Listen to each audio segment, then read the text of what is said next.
Hey guys, welcome back to my channel. Video শুরুতে সবাইকে জানাই হ্যাপি ইন্ডিপেন্ডেন্স ডে। যদিও আমি 3 বছর পর এই ইন্ডিপেন্ডেন্স ডেতে আবার ছুটি পেয়েছি, আর অবশ্যই তোমরা দেখে বুঝতেই পারছো যে আমি সেই হলিডেকে একদমই ওয়েস্ট করিনি। ঘুম থেকে অনেকটা দেরি করে উঠেছি, উঠেই মনে হলো যে মায়ের সাথে একটুখানি রান্নাবান্না করি।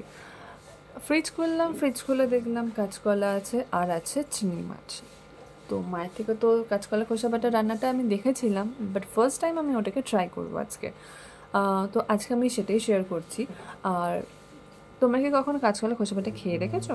কেন ফার্স্ট টাইম আমি যখন ট্রাই করেছিলাম, প্রথমত ঘেন্না পাচ্ছিলাম, তারপর মা আমাকে জোর করে ঠুসে দিয়েছিল মুখে, আর দিয়ে করেছিলাম। কেন, দারুণ খেতে হয়। আর চিংড়ি মাছ যেহেতু থাকে সেই জন্য টেস্ট আরও বেড়ে যায়। তো তোমরা যদি কখনো ট্রাই না করে থাকো তাহলে অবশ্যই একবার ট্রাই করে দেখো, আমার মনে হয় তোমাদের ভালোই লাগবে। তো ভিডিওটা দেখে নাও। প্রথমে কাঁচকলাগুলিকে ধুয়ে এইভাবে কেটে রাখতে হবে, আর চিংড়ি মাছটাকে নুন ও হলুদ মাখিয়ে রেখে দিতে হবে।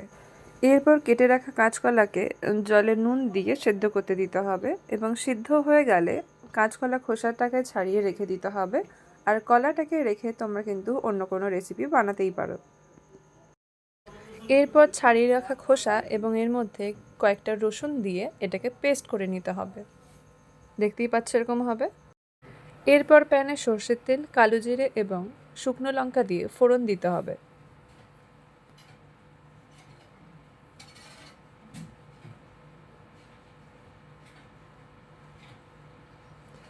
কিছুক্ষণ নাড়িয়ে চাড়িয়ে চিংড়ি মাছগুলিকে ওই ফোড়ন দেওয়া তেলের মধ্যে দিয়ে একটু ভেজে নিয়ে তার মধ্যে এই কাঁচকলা খোসা বাটা পেস্টটা দিয়ে নাড়াতে হবে।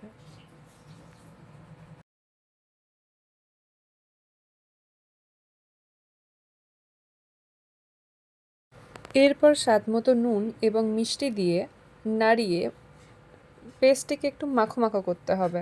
তাহলেই তোমাদের রেডি হয়ে যাবে কাঁচকলার খোসা বাটা।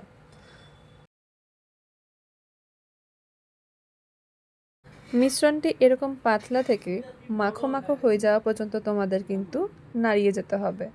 আর একবার যদি মাখো মাখো হয়ে যায়, ব্যাস জানতে হবে তোমার রান্না কিন্তু কমপ্লিট। এরপর ভাতের সাথে মেখে খাও, আর খেয়ে বলো কীরকম লাগলো। আশা করি তোমাদের ভিডিওটা ভালো লেগেছে, আর যদি ভালো লাগে তাহলে অবশ্যই সাবস্ক্রাইব, লাইক, শেয়ার করতে ভুলো না।